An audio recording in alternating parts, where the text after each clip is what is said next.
What is up, duelists? Arts and Crofts here with your daily dose of Yu-Gi-Oh! GOAT format action. You might notice my background is a little bit different today. I'm traveling for work, so I'm coming to you live from my hotel room. Apologies in advance if the audio quality is a little bit worse than normal. I didn't have room to pack my nice microphone, so working with the backup here, but hope everything is still okay. And still wanted to continue to bring you guys content while I can. Today's feature match, we've got Emometon. I'm sure I'm gonna have fun with that one. This video, Amometon versus Bongo Boy. That one's much easier to pronounce. As always, both duelists rated in the top 200 on the Dueling Book GOAT format ladder at the time this match was played. But we are still not too far removed from the ladder reset, so duelists and decks that we might potentially not normally see here at the tippy top of the ladder. We'll jump into it though, see what both these players are playing. Looks like Amometon won the RPS and is going to choose to go first. Gonna lead out just with a classic T-set pass, giving away no intel. Bongo Boy, we'll see how they respond. Nobleman of Crossout, ripping that tempo advantage right back. It's a Tsukuyomi, so Amometon going out for the set Suk as the turn one play, which is generally not something you want to be doing, but maybe has some very high value flip monster in hand that they want to ensure resolves by baiting out Nox, potentially. Maybe something like a Cyber Jar or Morphing Jar or something like that. Nox will come through, though, and we're going to get normal summon Goblin Attack Force from Bongo Boy, so potential Earth aggro, just some Ooga Booga beatdown action for us all today. Goblin Attack Force hitting the board, getting in for 2,300. That will connect, and Amometon gets dropped to 5,700 already. Goblin Attack Force will get switched to defense for at least one turn, so it will be a sitting duck if Amometon has any monsters to beat over it. Tsukuyomi would have been able to do that if it didn't get knocked, so ideally Amometon would have another way of beating over this Goblin Attack Force. But early life advantage here for Bongo Boy, running probably Earth aggro. Amometon has Injection Fairy Lily. Okay, so we've got Suk plus Lily. Definitely could be like a Goat Control or Chaos Control list here. Because Injection Fairy Lily often used in Earth aggro decks. Of course, she's an Earth monster, but not going to be paired with Tsukuyomi too frequently. So if I was Bongo Boy, my read would probably be Go Control here.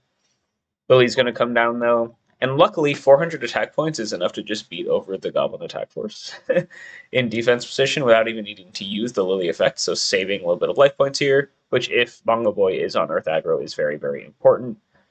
It can deal a ton of damage very quickly, so spending life on stuff like Lily activations and Solemn Judgments and things can be very risky against this deck. Lily will just go ahead and beat over the Goblin Attack Force, so Amometon going up a card, but Earth, you kind of build your deck around just wanting to punch in for a bunch of damage with Goblin Attack Force, and if you ever get to kind of attack with it again later on, that's just a bonus. I feel like every time you attack with this, you're probably just saying, okay, I'm going to go -1, but it's worth it because I dealt 2,300 points of damage. Almost think of it like a burn deck, right? The average burn card, they want to trade one burn card for like 2,000 life points of damage, roughly, right? So if you keep that ratio in mind, trading a Goblin Attack Force is actually even slightly better than the average rate. And it also blocks a little bit of damage on the way back, which it just Deserts or a Secret Barrel couldn't do. So yeah, Bongo Boy might be down a card, but you traded your Goblin Attack Force for a ton of damage, so you're probably pretty happy with that. Amometon, though, gonna try and stabilize here as best they can. Gonna add another back row pass here. Pass with this Lily, which can wall out a bunch of stuff. It'll cost you life to do so, but definitely a formidable board here. Quite a strong monster. Bongo Boy, ooh, we have the Brain Control. Show me the Grand Marg. That would be cool. Brain Con stealing the Lily. Normal summon DD Sound. Okay, so just trying to get out of the way. And this is just... No, it's not lethal. This is 5,100. Gigantes would be game, though. We're just going to get in Lily. Ooh, we got Scapegoat out of Amometon, though. So definitely playing at least Go Control. Could be Chaos Control, although that doesn't that does not normally play the Lily. The Scapegoat, as is kind of the design of the deck, very, very good against aggro strategies. Goat decks are one of Earth Aggro's kind of worst matchups, so Bongo Boy, I understand. If you had the read that this is Goat control based off the first couple turns, trying to go aggressive here and push through as much damage as possible makes a ton of sense. Unfortunately for them, a Momenton has the scapegoat here to stall out, and now Bongo Boy potentially would have wasted this brain control. They still have main phase 2 to maybe use it as a tribute for something, which could be worth it. But yeah, scapegoat gonna come in. Bongo Boy probably just gonna clear a couple of those out, and then we'll see main phase 2 what's gonna happen. Interesting. Okay, so we're gonna not attack anything, and we're going to attempt to goat lock the opponent. Not going to tribute the Injection Fairy Lily or anything in main phase 2. We're just going to pass. Lily goes back to a Momenton, and now all of their monster zones are filled up. So Bongo Boy trying to limit a Momenton's options. So it's a little bit unorthodox, right? You kind of want to punch through as much damage as you can, assuming this is just standard Earth aggro. But going for a little bit trickier of a play here, forcing a Momenton to play through their own goat lock. We'll see if this ends up being correct. It's an interesting gambit out of Bongo Boy. Not sure if it'll pay off because, Goat control, you're fine just kind of waiting things out for a while, if I had to guess. And you're up another card there thanks to the wasted brain call. We're going to go turn a goat to attack position, which pretty much always signifies a creature swap. That will come through to steal the DD Assailant, and the goat lock, it doesn't really matter too much. And now, Assailant can attack over the token, and Lily can get in for a ton of damage. Or we could go the other way around. Ooh, Mirror Force out of Bongo Boy, though, to kind of stem this. You are ungoat locking your opponent, but it is what it is. You do get a nice little 2-for-1 here with the Mirror Force. Royal Decree out of Momenton, though, to negate that, and this is a pretty huge swing. So this is going to be a lot of damage coming through. Decree coming in at exactly the right time, getting tons of value by negating a high-impact trap from the opponent. This is like best case for Royal Decree. You basically use it as like a solemn judgment that then sticks around and turns off all of your opponent's traps for good. You'll build your deck around it so you're not running tons of traps, so you don't really care too much about the effect. And generally, control decks, I'm a little iffy on running Royal Decree because Decree is good for the aggressive player because they don't have to worry about all the high impact traps in the format are like Mirror Force and Torrential and stuff, which are a lot worse. Well, which are things you don't have to worry about if you're not being aggressive. But a moment in here, just with the cards that they've drawn, and sometimes Goat control builds have this more aggro kind of tilt to them, running Lilies and Abyss Soldiers potentially and stuff like that. So in that sort of build where you're willing to go aggressive and apply pressure, I think running Decree makes a lot more sense, and a Momenton getting tons of value out of it here, backing up an offensive push, pushing in for some damage, and really putting Bongo Boy, the aggro deck, on the back foot. They drop all the way down to 2100, lethal on board even without a Lily activation, which is pretty relevant. And Bongo Boy, you're down 1,000,000 cards. Goblin Attack Force got beaten over. Brain Control didn't do anything. You got creature swapped and got left with the Goat token. Your Mirror Force got negated by Decree. Basically, nothing went well for you so far this game. Looking like a Momenton is just going to probably close this one out pretty quickly. And like I said earlier, pretty bad matchup for Earth Aggro, so might be an uphill battle so far for the rest of this match for Bongo Boy to make anything happen. They do draw into Pot of Greed, though, which is quite strong to potentially draw out here. And they have an Injection Fairy Lily of their own. Don't see this every day. Lily, not the most commonly played card, it is quite good, and these are both decks that definitely play it often, but limited as well, so it's even rarer. It's rare to have two decks that even play Lily playing against each other, and seeing them both hit the board at the same time is actually not something I think I've ever seen. But Bongo Boy is just going to concede. Okay, I guess that's fair. No other plays in hand, just saying, okay, I had the Lily for fun. But Momenton has the lethal on board. Can't really do too much. If you go trade Lilies, you'd have to pay 2,000 to do it, dropping you to 100, and the DD Assailant would finish you off. So Bongo Boy seeing the writing on the wall, running into a pretty bad matchup here, had a good early aggressive start, getting in for some damage with this Goblin Attack Force, but a Momenton was just able to very, very quickly stabilize thanks to some Scapegoat creature swap action, and then seal sealed the game off relatively quickly with the help of their own Injection Fairy Lily. Game 2, though, Bongo Boy will get to go first, which will definitely help them with a little bit of pressure and tempo advantage. We'll see if they can kind of shake things up here in Game 2, maybe an interesting side deck plan.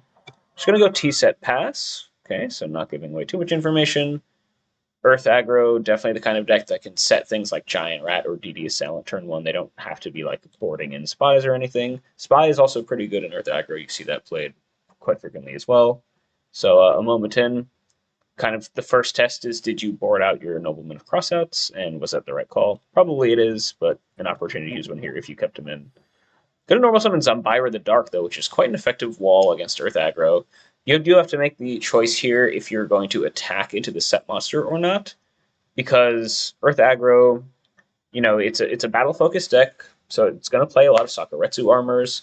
They saw that Amomotin was running some more aggressive monsters like Injection Fairy Lily, so you got to assume this is more of like an aggro go control deck. So keeping or siding in the Sakus is definitely on the table here for Bongo Boy.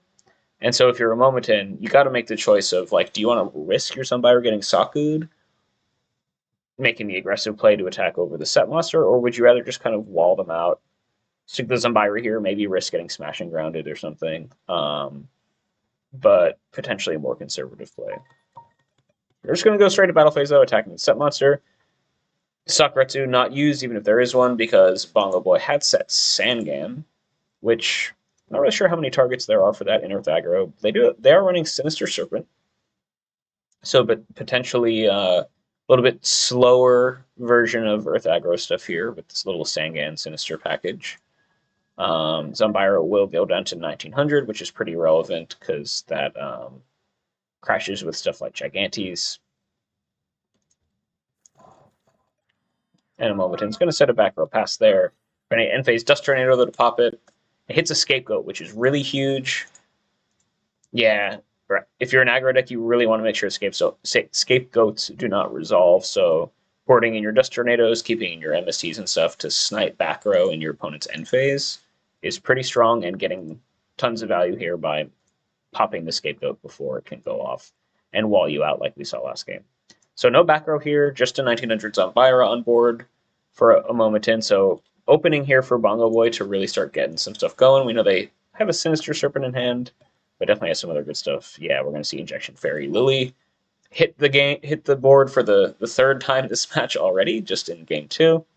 And Lily will just go ahead and attack over Zombira, pay the 2k to pump it up, and that'll hit a Momotin in for 1500, which is not too bad, and you clear out one of the major walls between you and your opponent's life points.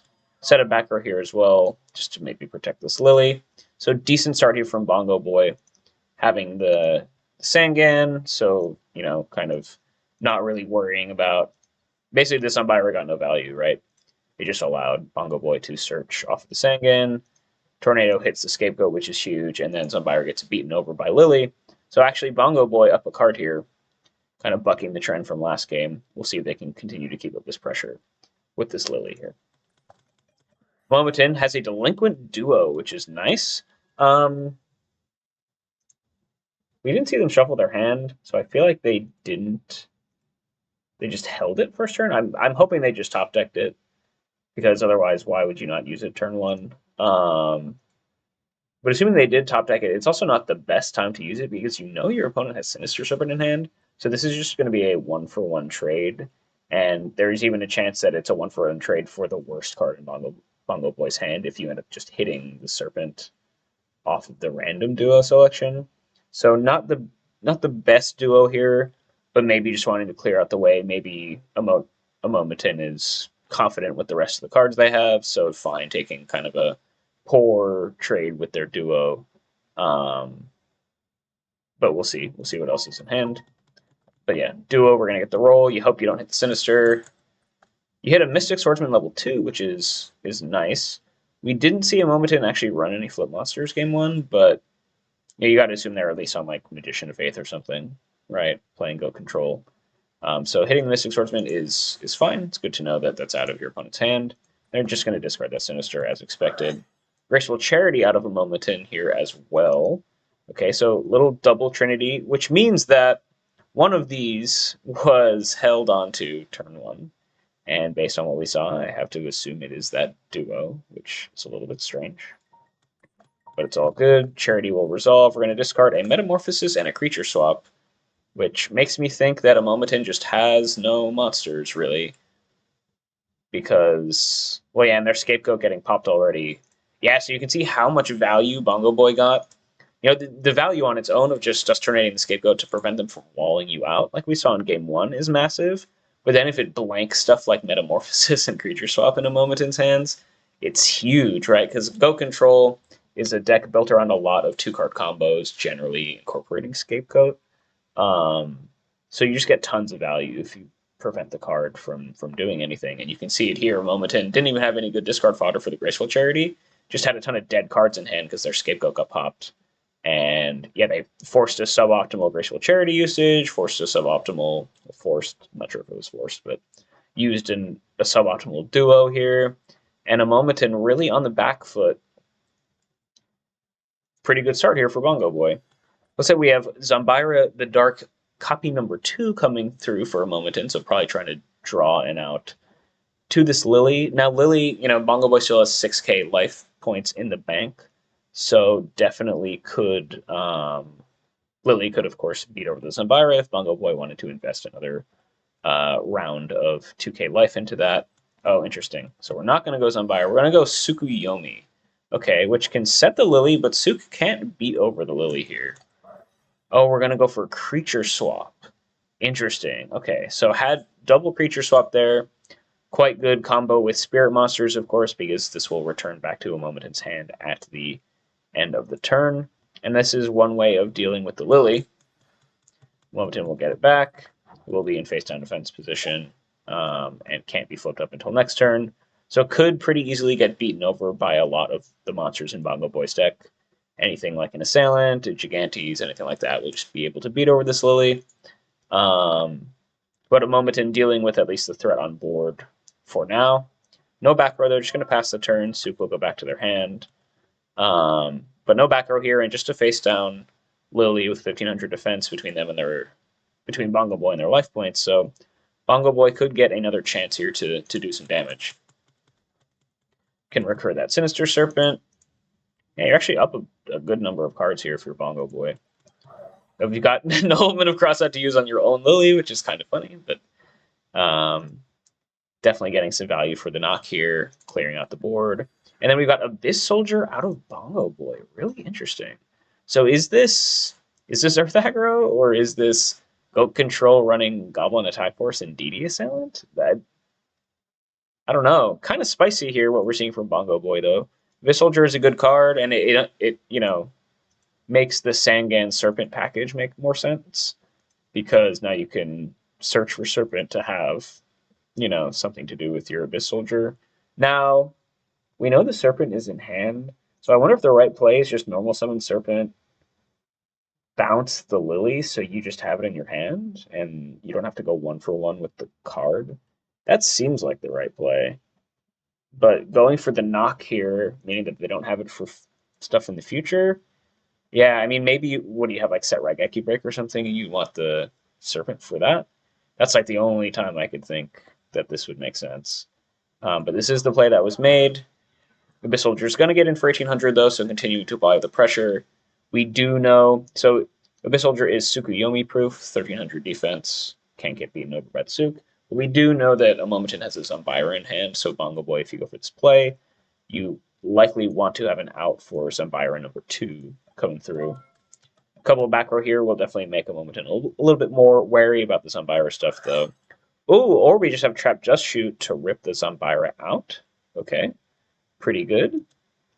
We'll see what Amomatin is rocking here.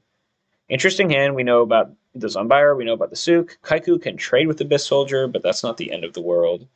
Exiled Force is a little bit annoying because it can pop the Abyss Soldier, so depending on what this back row is, like if the back row is Sakuretsu or something, I think you're fine sending back the Exiled because it doesn't out that. So the choice is probably Zambira or Exiled, depending on what your back row is.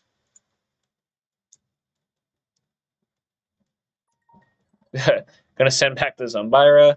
Yeah, and see, here's the thing. If you had the Serpent play from last turn to bounce your own Lily, now you would have more gas in hand instead of just a dead Serpent, right?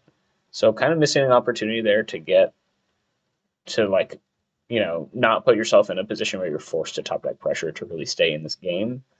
And now a moment in, you probably just go exile, pop the Abyss Soldier is the plan. You could go Kaiku Trade, but that just doesn't really seem to make much sense to me. Yeah, we're gonna play it safe, go exile, pop it, and pass turn. And now Bongo Boy, you kind of need to top deck something. You could have had a Lily in hand, but you don't. We're just gonna set that Serpent. Didn't shuffle their hands, so we know what it is. It's one thing you always want to keep that in mind, guys. Shuffle your hands. Shuffle your hands. Just one button. It's good. Now, in this scenario, a Momentum is probably expecting the Serpent to be set anyway, because any other monster would be summoned in this case. But, like, you could always be like, ooh, do I have Magician of Faith, or do I have Gravekeeper Spy in my deck, or something? But now, if a Momentum is paying attention, you know that's a monster Sinister Serpent. Let's see, we're going to see that Kaiku hit the board, turns off, specifically, you think about Kaiku being used mostly to turn off Chaos monsters, but also turns off Gigantes, which is a pretty key card in the Earth aggro deck. Kaiku's going to come in. We're going to get Swords of Revealing Light to flip the Serpent face up, which is whatever. We're going to go attacking with the Kaiku. Do we have Sakuretsu armor? No, so Bongo Boy. I wonder what that back row is. I mean, it could be another Dust Tornado. We haven't seen any really... Yeah, we haven't seen any set cards since that Scapegoat turn 1. And if it is Dust Tornado, you don't need to use it right now. Pretty interesting stuff for a moment to be tracking, though, of like, okay, what is this back row? Because it's been there for a minute. The Kaiku will be able to hit in. Serpent can wall it out indefinitely, of course, but having the Floodgate effect to turn off Gigantes is quite strong in this matchup, as I mentioned before. Bongo Boy can regrab that Serpent. Probably just set it pass. That's turn 1 of Swords gone. If you're Bongo Boy, you might want to be keeping track of that. Tsukiyomi is going to come through, so this is a clock for Bongo Boy or for a Momentin. And what's important to note is you can go, the play is normal summon Tsukiyomi, flip the Kaiku face down, flip summon the Kaiku, Suk kill probably the Serpent, Kaiku get in, and then Kaiku effect can banish the Serpent, and then probably the Mystic Swordsman to turn them off Gigantes, even if the Kaiku effect was turned off. So really potentially strong turn here from a Momentin. Anytime you can banish a Serpent with Kaiku, you feel really, really good. So being able to potentially do that this turn is quite strong. And yeah, that's what we're going to see. Yeah, so that Sinister and probably that Mystic Swordsman will get banished. Banishing the Abyss Soldier, I guess that's fine. It's probably the thing that you least want to get. It's the thing that like you would least want to get Premature Burial or Call of the Haunted right now, because then it would turn off your Kaiku and then make Gigantes live. So interesting choice. Are you playing around Gigantes? Are you playing around Answer to Kaiku plus Gigantes, or are you playing around Premature / Call of the Haunted? So choosing to play around Call there by banishing the Abyss Soldier. End phase Soup gets bounced. Bongo Boy no longer has a Serpent to wall out their life, and this is not the position you want to be in as Earth aggro. Just top deck, set some stuff past while Kaiku beats you down. Definitely missed an opportunity, I feel like, with the potential Abyss Soldier bounce the Lily play here, though, and definitely paying the price for it.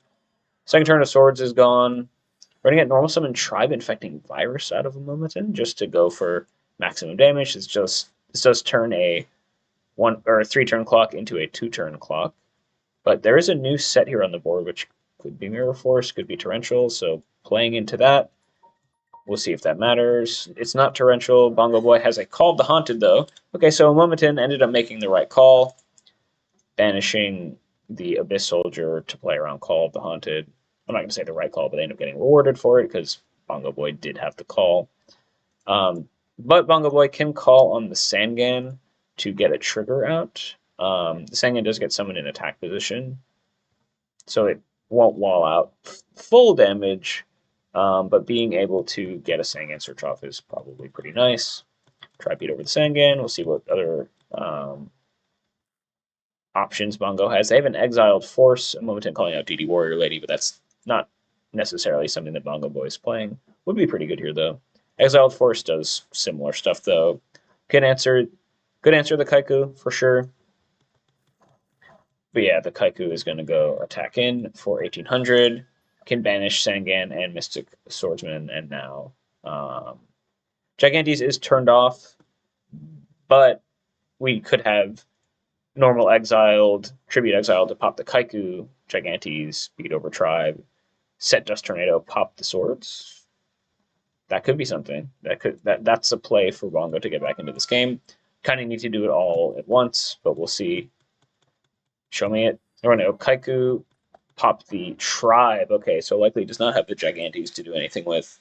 Just would rather deal with the tribe and maybe try and wall this Kaiku. You can't. No, you can't do that. Yeah. There you go. Yeah. Okay. So that's kind of the double-edged sword of doing these high-rated matches after the rated ladder. Interesting match there. 2-0, kind of expected matchup wise.